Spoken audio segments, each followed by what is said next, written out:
Ashford Heights wasn't a place people dreamed of. It was where dreams either died quietly or screamed until no one cared to listen. Cracked sidewalks, flickering streetlights, sirens that sang louder than lullabies. It was a concrete jungle that raised survivors. Not saints! And Cynthia Bailey. She was one of its fiercest. At 25, Cynthia had become a legend in the neighborhood, not for money or fame, but for her no-nonsense attitude and the booming laugh that echoed down blocks. She was big, bold, beautiful, and made sure you didn't forget it. "Y'all better get this order, right before I come back there, and flip that fryer myself," she yelled into the open window of Burger Fuel Express, half kidding, half serious, as she handed out a greasy bag to a customer at the drive-thru. The customer, a regular, laughed and said she was wild. She grinned wide and proud, wild enough to make you come back every damn day. Her curly puff was pulled back by a rainbow bandana, and her oversized red and yellow uniform was stained in ways even bleach couldn't fix, but Cynthia wore it like a crown. She was the queen of this drive-thru, located beside a busted old gas station on South 89th and Dunmore. It wasn't glamorous, but it was her kingdom. Inside, the joint buzzed with sweat and sizzle. The new girl, Tanisha, barely 17, was working the fryer, eyes big and scared. Cynthia had taken her under her wing from day one. She knew that look, the same one she had when she dropped out of high school at 17 to help her Mama raise 7 younger siblings and support her brother, Deshaun's music dreams. "Hey T, keep your head up. Grease only burns if you're scared," she said, playfully bumping her hip against hers. Tanisha gave a small nod, smiling nervously. It was just past 2 p.m. when the trouble came in. 4 men swaggered in from the gas station, loud and disrespectful. They reeked of arrogance and something stronger. Cynthia clocked them the moment they entered. Matching chains, sagging pants that looked like the world owed them something. They circled Tanisha like vultures. One leaned close and said, "Yo, lil' mama, you ever been with a real man?" Tanisha froze, her hands trembling near the fry basket. Cynthia's laugh cracked like thunder. "Real man? Baby, if you was any less of a man, you'd need a permission slip to grow a mustache." The men turned toward her. One of them smirked and asked who she thought she was talking to. "Ho, we using kindergarten insults now? What's next, yo mama jokes?" Cynthia stepped out from behind the counter, wiping her hands on her apron. Tanisha whispered for her not to, but Cynthia stayed calm and focused. "I got it," she said, her eyes never leaving the men. She stood tall, or rather wide and unshakable. "This here's a workplace. You don't talk to any of my girls like that. Now you can walk out with your pride, or get dragged out with what's left of it." The tallest one puffed his chest and asked, "Or what?" Cynthia's smile vanished. Her voice dropped low and steel-sharp. "Try me." One of the men grabbed a ketchup bottle and tossed it at her. It hit her apron, splattering red like blood. Gasps filled the room. Before he could blink, Cynthia was across the floor.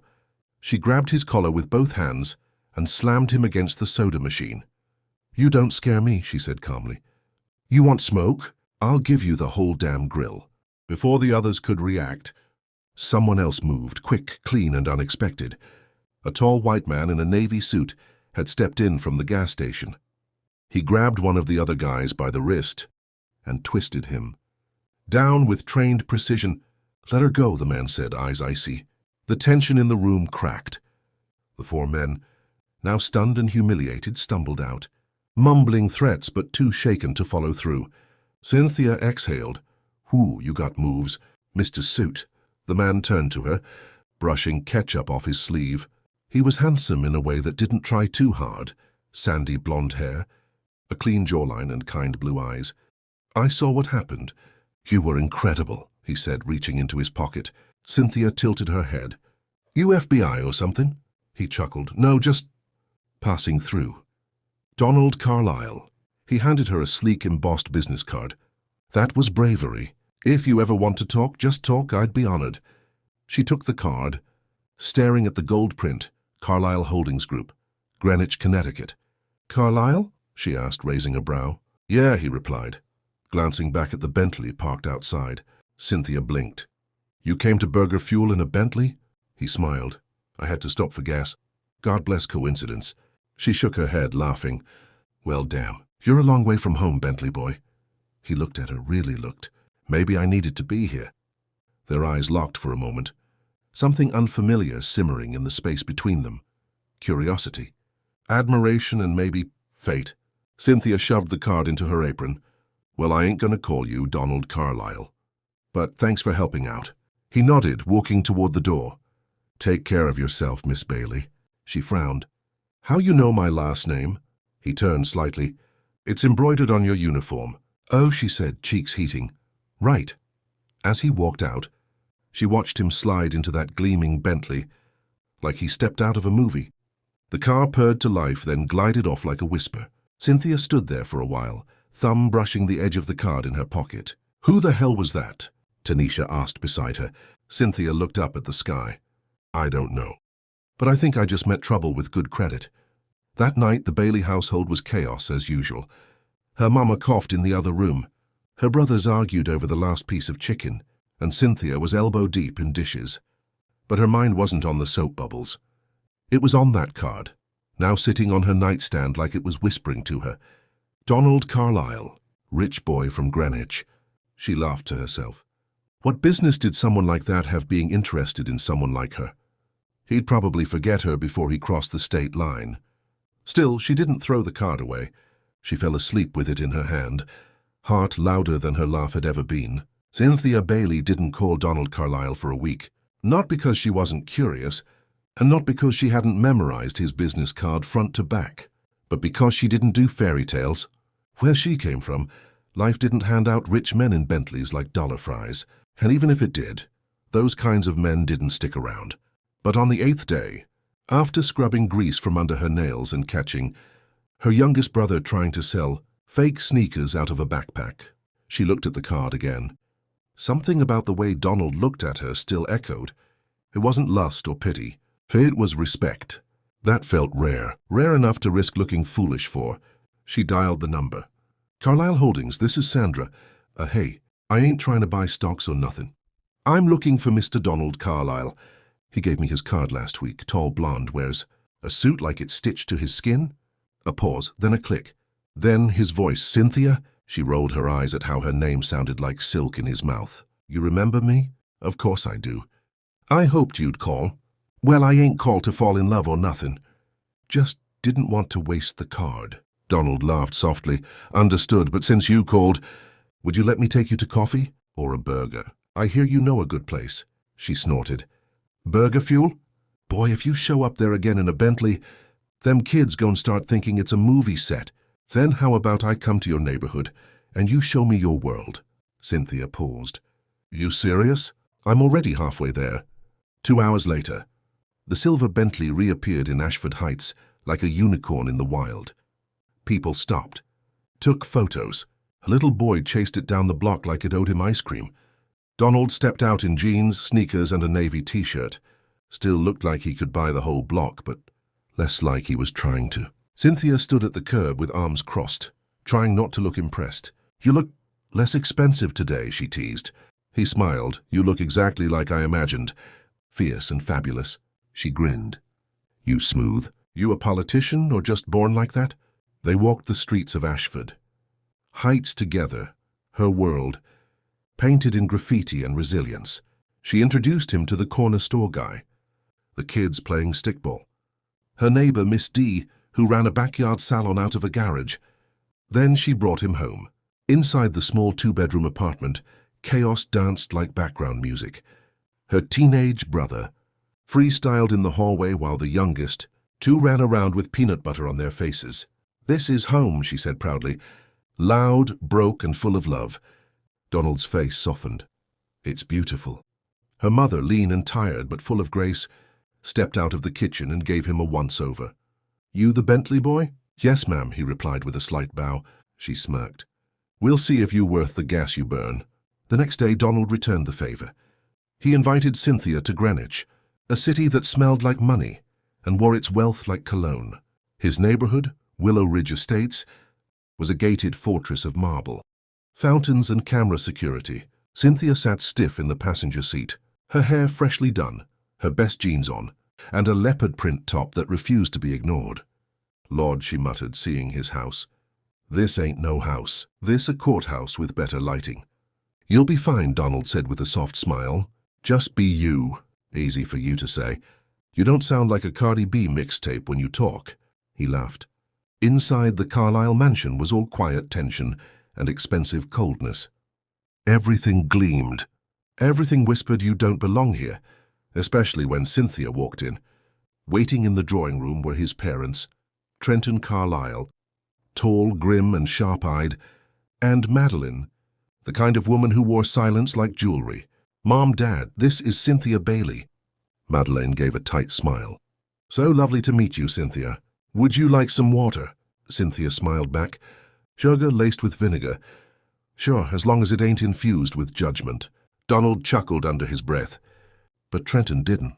I think what my wife means is, Donald's never brought anyone quite like you home. You mean loud, chubby, or black? Cynthia replied, voice calm, hands on her hips. Trenton cleared his throat.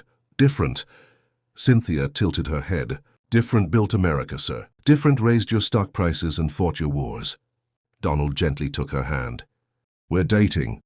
I hope you'll accept that. Madeline's smile dropped like a chandelier. Sweetheart, it's clear this young woman is colorful, but this won't work long term. Let's not pretend it will. Cynthia stepped forward. Ma'am, I may not have your silk skin or country club polish, but your son came to me. He watched me throw out 4 men without breaking a sweat and still asked for my number. Now that ain't desperation. That's interest. Trenton turned to Donald. You're embarrassing us. No, Donald said firmly. You're embarrassing yourselves. 3 days later, Cynthia got a call to meet Madeline at a high-end cafe in Manhattan. Cynthia showed up in a mustard-yellow C, bodycon dress that hugged every curve like a glove, braids down to her waist and a fierce red lip. Madeline was already seated, legs crossed, sunglasses on like a villain in a soap opera. I won't pretend, Madeline said. I came to offer you something. She placed a check on the table. $750,000, Cynthia blinked. That's a lot of zeros, she said. What's this for? To leave Donald alone. You can pay for your mother's medical bills. Move your family out of Ashford Heights, disappear, let him forget you. Cynthia picked up the check, turned it over, then tore it in half. You think you can buy my silence, my love, my pride, my history? She said, voice trembling. You think because I don't wear Prada I got no price? Lady, I may flip burgers, but I flip 'em with integrity. Madeline flinched as the pieces of the check fluttered across the table like confetti. I'm not leaving him, Cynthia added. But if he leaves me, it won't be because you wrote a big number. Madeline watched her walk away, head high, hips swaying like royalty. By the end of the week, the media had gotten wind of the story. Heir to Carlisle fortune dating fast food worker from Ghetto. Social climber or real love? Meet Cynthia Bailey. Carlisle family at war over love interest. Cynthia became a viral target. The press called her everything from hood rat to plus-sized predator. Social media laughed, mocked her weight, her voice, her style. Memes exploded. Fake quotes surfaced. Teenagers made TikToks mocking her walk. And through it all, Donald stood firm. He held her hand in public. Defended her in interviews. Refused to be silenced. But the fallout came fast. Trenton Carlisle cut Donald off financially, legally, socially. Cynthia begged him to walk away, to choose peace. You lost your inheritance, your name, everything. Because of me. Donald looked her dead in the eye. Cynthia, you are everything. The rest is just noise. But she saw it, the weight on him, the stress. His world was crumbling because he loved her. And that night, while he slept beside her, Cynthia packed a small bag and left. A note on his pillow. Sometimes love means leaving. So they don't break you trying to break me. I'll find my way back if it's meant. C. The morning after Cynthia disappeared, Donald awoke to silence. At first, he thought she'd stepped out for breakfast. But the silence lingered, too long, too empty. Her perfume no longer lingered in the room. Her pink duffel bag was gone. Only the letter on his pillow remained. Sometimes love means leaving, so they don't break you trying to break me. I'll find my way back if it's meant. C. Donald sat on the edge of the bed, the note trembling in his hands. His heart didn't break, it detonated. He called, texted, nothing. He drove to Ashford Heights. Her family hadn't seen her. Her siblings stared at him with quiet confusion. Her mother, weary from illness and worry, simply said, "She's protecting you, boy." That's all she ever done. Donald couldn't eat, couldn't work, couldn't think. The apartment they had just begun sharing felt haunted. He turned on the news and regretted it. Breaking. Cynthia Bailey disappears after Carlisle family fallout. Donald Carlisle abandoned by Ghetto. Girlfriend, shocking turn, Cynthia Bailey, hood gold digger or heartbreaker. Social media was a war zone. Or whereas Cynthia trended for 2 days, but not in kindness. People called her a coward, a scammer, a leech. Screenshots of old photos from her high school years resurfaced, with cruel captions mocking her weight and her accent. TikTok videos made jokes about her eating the family fortune. YouTube channels called her the downfall of the Carlisle legacy. Even some of Donald's former friends, now distant, claimed she used him for exposure and money. Donald watched it all with clenched fists. Every insult, every slander he pushed back. He did interviews, podcast appearances, public statements. Cynthia Bailey is not a gold digger. She's the most honest, courageous woman I've ever known. If you have a problem with her, you have a problem with me. Still, the media spun their stories. And the more he defended her, the more he was mocked as love-blind and naive. Back in Ashford Heights, Cynthia's absence left a gap. Her youngest sister cried every night. Deshaun, her brother, nearly gave up on music. Their mother's health continued to decline. She needed treatment for her kidneys, and the bills were piling up. But Cynthia had found temporary shelter far from it all, in a small town outside Memphis, Tennessee. She worked under a different name, Stacey Brown. She washed dishes in a diner called The Broken Biscuit and did laundry shifts on weekends. She slept on a cot in the back of a church shelter. It wasn't home. It wasn't love. But it was quiet. Every dollar she made went straight back to her mama's medication and groceries for her siblings. She watched the headlines from a prepaid phone. She saw the hate. She saw Donald's face in every interview, searching for her. But she never reached out. It hurt too much to see him suffer and to know she had caused it. Still, she never stopped loving him. 3 weeks later, her manager at the diner slapped a copy of a magazine onto the counter. Donald was on the cover, under the headline, "The Billionaire Who Gave." It all up for love. The article detailed his disinheritance, his refusal to renounce Cynthia, and how he'd started working with a non-profit to support underprivileged schools in South Chicago. "He's serious about you, girl," the manager said. Cynthia stared at the photo.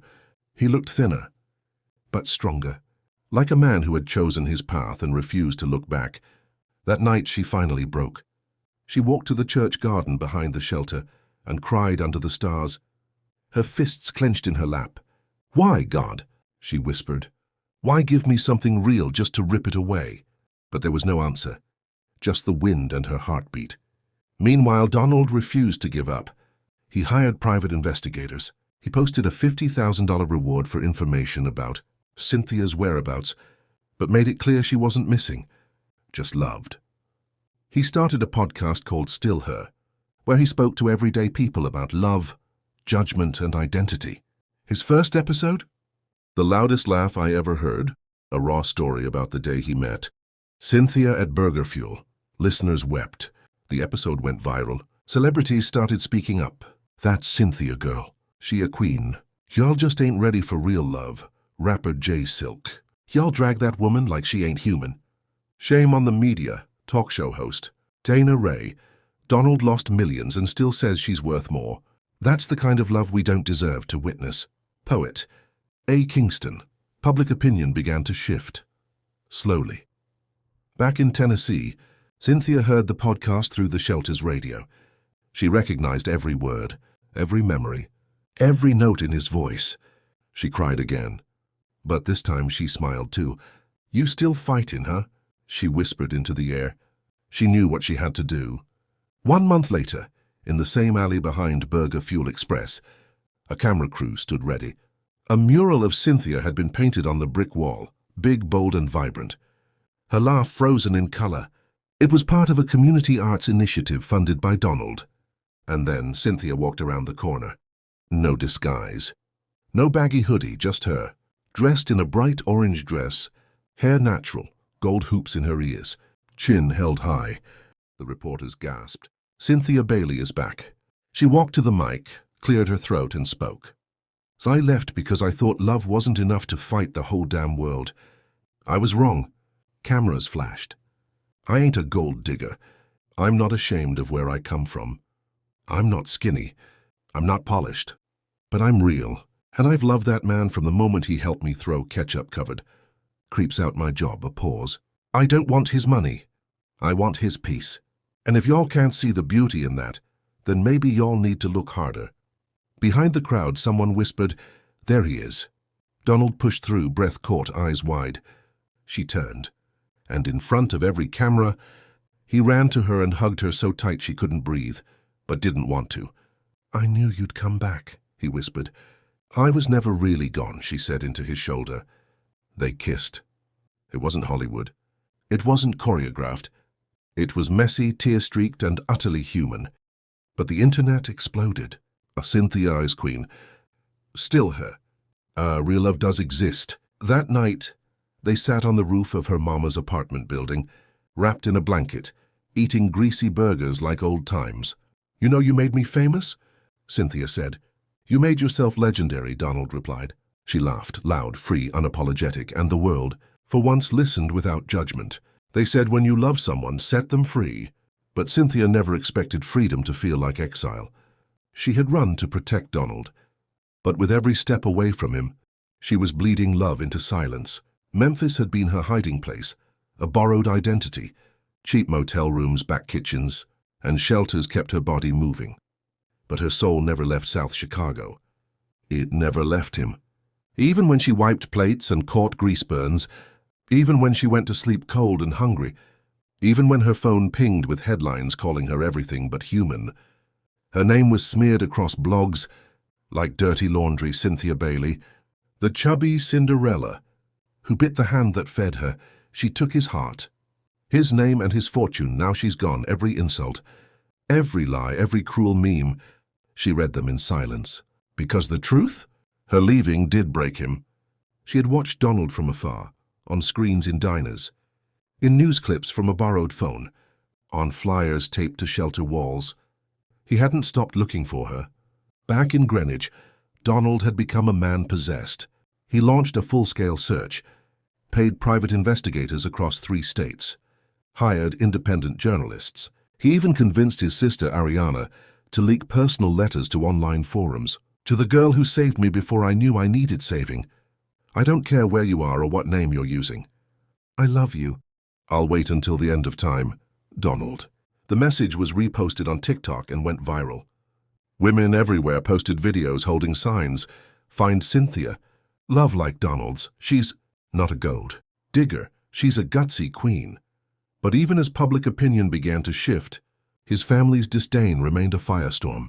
Donald Carlisle appeared on a business panel and was asked directly, "If your son chooses love over legacy, is that still a mistake?" He replied coldly, "Love is not currency." Madeline, in her own circle, spread the narrative that Cynthia had manipulated Donald. Even in her absence, Cynthia was a threat to their pride. But Donald no longer cared.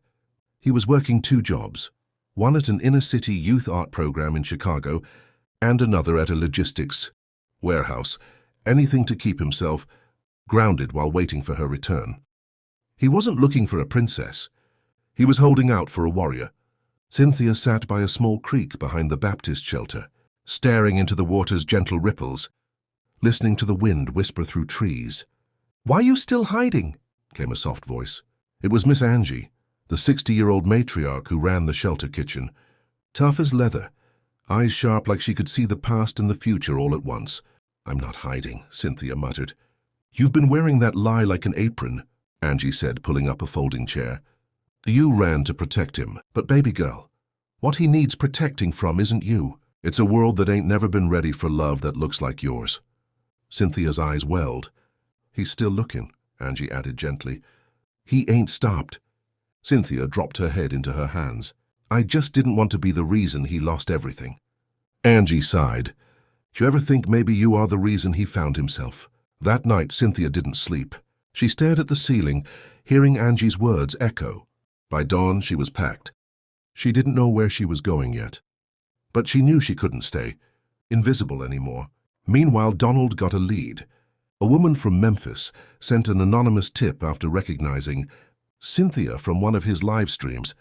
She works in the back of a diner on Lonsdale Street. Goes by Cece. Donald didn't hesitate. He borrowed money from Ariana, packed a duffel and drove all night. When he arrived at the Broken Biscuit, it was raining, the kind of soft rain that felt like forgiveness. He stepped inside, heart thudding. "Can I help you?" a young waitress asked. "I'm looking for Cece. Works here?" The waitress blinked. "She left yesterday." He staggered slightly, but the girl pulled a napkin from her apron pocket. "She asked me to give this to someone if they came looking." It was a note in Cynthia's unmistakable scrawl. "You kept looking. I kept loving. Meet me where we started if you still want me." Cynthia was already on a Greyhound bus heading back to Chicago. She hadn't told her family. She hadn't told anyone. All she carried was her heart, a duffel bag, and the hope that maybe, just maybe, he'd still be waiting. The ride was long and silent, except for the wheels humming like an old blues song. Her reflection in the window stared back, tired, raw, but glowing with a kind of bravery that couldn't be broken. Back in Chicago, the sun was just beginning to set when Cynthia stepped off the bus at South 89th Street. The wind was warm. Kids were still out playing with sticks and bike tires. Music boomed from a passing car. Ashford Heights hadn't changed, but Cynthia had. She took a deep breath, then walked the familiar streets, her head high. Past the liquor store, past the abandoned lot, where she taught her siblings to ride bikes, and finally to the old gas station. It was closed. But the mural was there. Her mural. It hadn't been there before. It was new, bold. Painted across the side of the wall where Burger Fuel used to be, it showed her face mid-laugh, hair flying, arms wide. Beneath it were the words, "She stood loud. She stayed real." Cynthia gasped. She stepped forward, hand on the brick. Her throat tightened. And then, his voice. "I had it painted while I was praying you'd come home." She turned. Donald stood across the lot, soaked in golden light. No suit, no Bentley, just jeans, boots, and the man she loved. Her lips trembled. "You found me." I never stopped. They walked toward each other slowly. Tears falling, no rush. No words for the first few seconds, just the magnetic force of two broken pieces finding their way back. When they reached each other, Donald dropped his bag and held her face in his hands. "I don't care what they call you. I don't care what they call me. All I know is you're home. And I've never been more sure of anything in my life." She sobbed. "I'm sorry." He kissed her forehead. "No apologies. You did what you thought was right. And now we do this our way." Their hug wasn't gentle. It was tight, fierce, like they were afraid to ever let go again. That night, Donald and Cynthia returned to her mama's apartment. The kids screamed when they saw her. Deshawn cried into her shoulder. Her mama, thin and weak, gripped her hand like salvation. They made a simple dinner, just rice, beans, and leftover chicken. But it tasted like peace. Later on the couch, Cynthia rested her head on Donald's lap. "Still no money?" she asked with a grin. He smiled, still broke. She chuckled. "Perfect. Let's build something from scratch." He nodded. "You still got that burger recipe from the drive-thru?" She laughed. "Baby, I am the recipe." The next morning, Donald registered a business license in her name. Together, they bought a small food truck with help from Ariana and a GoFundMe that had gone viral after Cynthia's return. They painted the truck bright red. On the side in big letters, Ghetto Bites, real food, real love. Their first day, the line wrapped around the block. People came from all over to taste the burgers. Cynthia once flipped behind a gas station window. But more than that, they came to see her, to feel the truth, the power of someone who survived judgment and shame and still stood proud. She laughed so loud people clapped.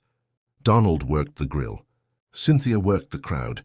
They were broke, tired, running on hope. But they were together, and that was everything. Cynthia flipped a patty so fast the spatula squeaked, the heat from the grill fogging her glasses as the line outside. The red truck stretched down the block, the air in South Chicago buzzing with something electric, curiosity, joy, and the undeniable scent of seasoned beef with a side of bold.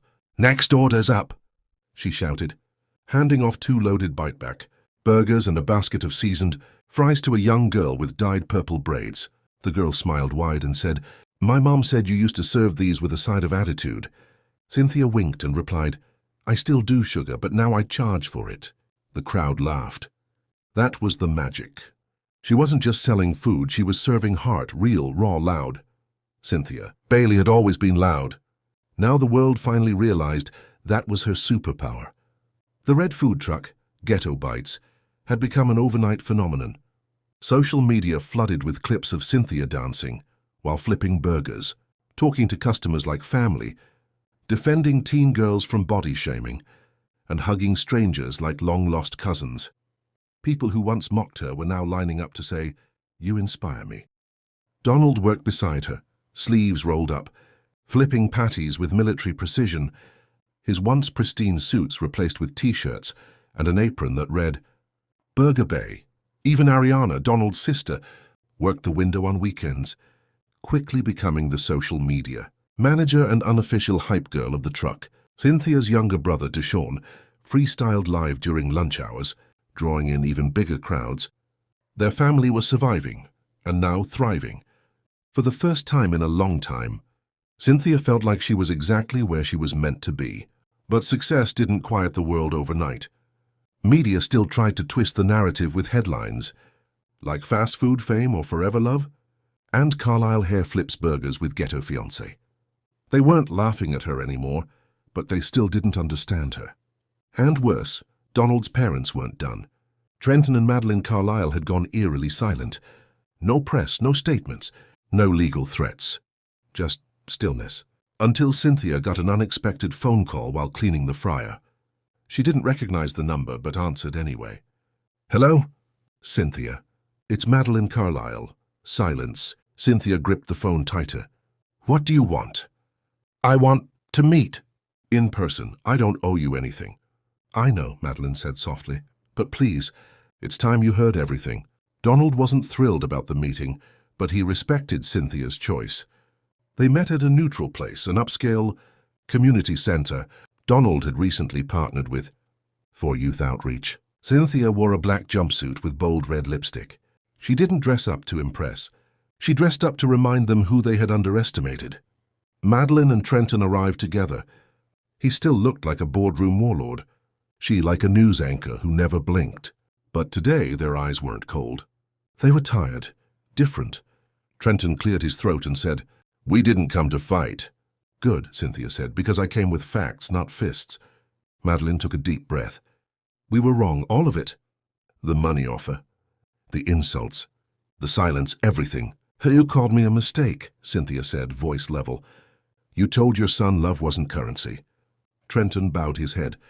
"I've spent decades thinking power meant control. But watching you build this from nothing, watching my son give up everything and still come out whole, you taught me something." Cynthia crossed her arms. "What's that?" "That legacy isn't what you leave behind. It's what you stand beside." Madeline slid a folder across the table. Inside was a public statement, apologizing to Cynthia by name. A full-page print would run in 3 national papers and be posted across every Carlisle media platform. Cynthia blinked. "You serious?" "Yes," Madeline said, "because you deserve it. And because we've already lost our son's trust, we won't lose our integrity too." Cynthia said nothing for a long time, then finally said, "I don't forgive you for what you said, but I respect that you showed up." 2 days later, the apology went live. Headlines read, "Carlisle. Family issues, formal apology to Cynthia Bailey. We were wrong and we misjudged her, and we regret it deeply." It sent shockwaves across the internet. Talk shows hailed it as the most powerful redemption moment of the year. Social media exploded with messages like, "That's how you own your ignorance," and "Cynthia stayed real and made the world apologize." Cynthia didn't react much online. She didn't need to. Instead, she kept building. With the apology came more attention, but this time it came with opportunity. A popular women's fashion line offered to collaborate with Cynthia to launch a body-positive collection for plus-sized women. She didn't hesitate. "I want every big girl who ever got laughed at in a changing room to walk like she owns the damn street." The line Bailey bold, powerfully unfiltered, proudly unedited. The launch event was like nothing the industry had seen. Curvy models dancing, street music gospel singers, and Cynthia walking the runway last in a glittering red dress that hugged every glorious curve. She laughed, loud, and the crowd erupted. It was her way of saying, I didn't change to fit the world. The world changed to make space for me. A month later, on a crisp autumn day, Donald led Cynthia through Lincoln Park, under golden trees and soft sunlight. She thought they were just going for a walk after their lunch shift. But when they arrived at a small clearing, a small crowd of familiar faces was waiting, her family. Ariana, Deshawn, even Madeline and Trenton. In the center of it all was a small garden, with a sign, the Cynthia Bailey Community Garden, dedicated to women who grew beauty. From broken ground, Cynthia blinked. What is this? Donald dropped to one knee. He didn't pull out a velvet box. He pulled out her grandmother's ring, which her mother had given him secretly days before. Cynthia, I don't care what anyone says or ever said. I know you're the reason I breathe braver. You're the reason I smile honest. And I want to spend the rest of my life building our truth. Loud, messy, glorious, will you marry me? Tears fell before she could say a word. Her laugh cracked through the air like sunlight through clouds. Yes, Lord, yes! They hugged, kissed, cried, and the park cheered. Their wedding wasn't in a ballroom. It was on the street corner where they first met. Burger Fuel Express had long since closed, but they transformed the lot into a celebration of color, music, and community. There was no dress code, no fancy guests, just love. Cynthia wore a custom white jumpsuit with gold sneakers. Donald wore a black suit with red laces to match her lipstick. The whole neighborhood showed up. Kids danced. Strangers sang. Deshawn performed his new single, Queen.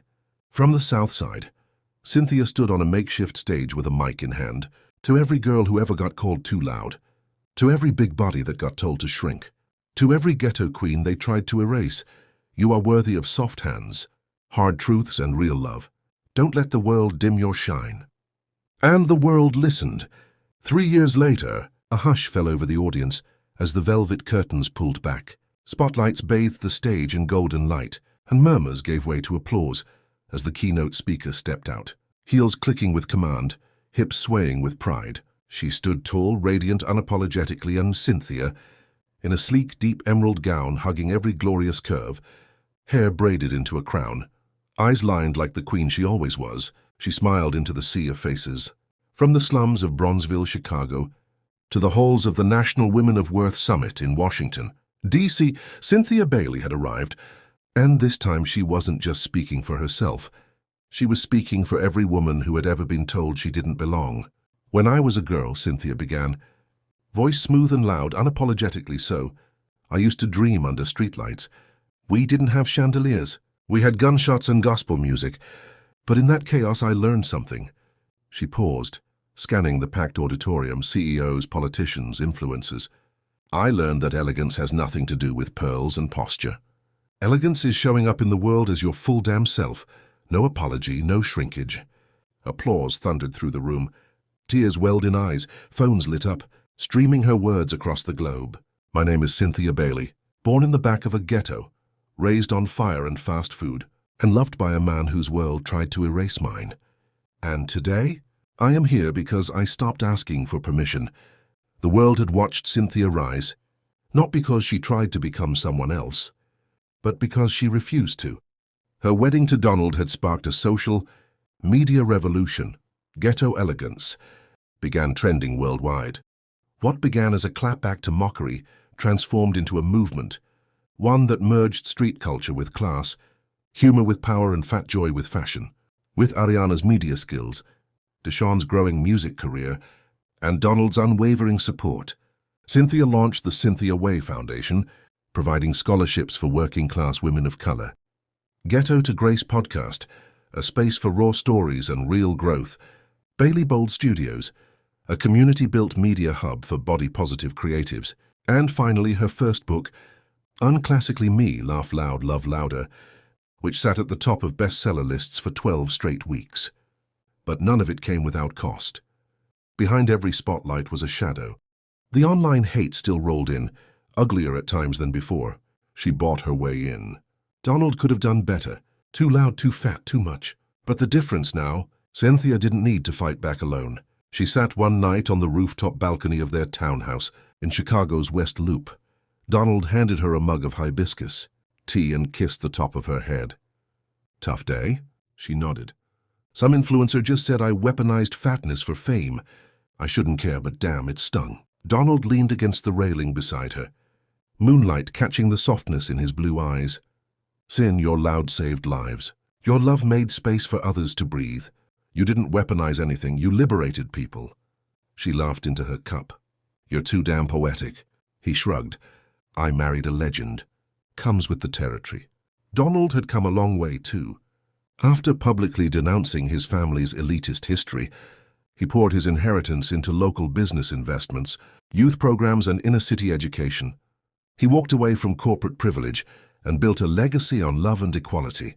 The man who once sat at boardroom tables now stood at food truck rallies, at town halls and in schools, teaching boys how to lead with heart, not hierarchy. They had built a life that was unfiltered, full of laughter, clumsy cooking, and candlelit couch talks. It wasn't quiet, but it was real. And then came the baby news. Cynthia found out she was pregnant the same week. The Bailey Bold maternity line hit its sales record. She told Donald by handing him a box of tiny, red sneakers, the same ones she wore on their wedding day. Now in infant size, Donald cried like he'd won the Super Bowl. They named her Gloria, after Cynthia's late grandmother. That baby girl came out smiling, chubby cheeks and all, with lungs that screamed like her mama and a stubborn brow like her daddy. Cynthia cradled her in the hospital bed and whispered, "You'll never have to fight to be enough, because you already are." The media softened. Even the harshest outlets began referring to Cynthia as a culture changer. She graced magazine covers not as a fashion model, but as a movement leader. One headline read, "From Ghetto. Girl to global icon, Cynthia Bailey rewrites the rulebook." She refused to conform, and the world finally leaned in to listen. Her foundation expanded into 12 cities. She hosted live podcasts with women from shelters, prison programs, and recovery centers. Each time her message was clear: your story doesn't need fixing. It just needs a mic. 1 year later, Donald's parents held a gala, the Carlisle Redemptive Change Benefit. At first, Cynthia refused the invitation, but Ariana persuaded her. "This ain't about them. It's about how far you brought us." Cynthia showed up in a bold, crimson dress with a thigh-high slit and gold hoop earrings. The same girl who used to wipe ketchup off tables now had a reserved seat at a billionaire's banquet. And when Madeline introduced her with tears in her eyes, Cynthia took the stage with grace and zero sugarcoating. "I don't forgive history, but I do honor change. And I believe grace is a door, we walk through it. We don't erase what's behind it." Looking into the camera, she said, "Ghetto made me tough. Love made me powerful. Y'all called me messy and I made magic. This is elegance in my own damn way." She received a standing ovation. Even Trenton Carlisle clapped with pride. That night, Donald held her close as the music slowed. Gloria snoozed in a sling across Cynthia's chest, and the world finally felt quiet. "You still laugh too loud," he whispered. She smirked. "You still kiss like a white boy." They laughed. Cynthia leaned into his chest, arms wrapped around the family she fought for, full of loud love, greasy burgers, stubborn resilience, and enough heart to silence every hater. "I never thought we'd get here," she said. Donald kissed her forehead. "You didn't get here. You built here." And together they danced, two misfits who redefined what elegance meant. To all my amazing subscribers, and those yet to join the journey, thank you from the bottom of my heart for being here. Whether you've been rocking with me from the very beginning or just stumbled across my channel, your support, your comments, your likes, and your shares mean more than words can express. Every story I share, every voice I bring to life, every emotion I pour into my work, it's all because of you. You've made this community a place of heart, healing, boldness, and beauty. You've allowed me to turn storytelling into a powerful movement. To my future subscribers, I see you, I welcome you. And I can't wait to grow with you. You're not just joining a channel, You're stepping into a world of passion, truth, and unforgettable tales. This is just the beginning. Much love always, Vintage Mike Tales.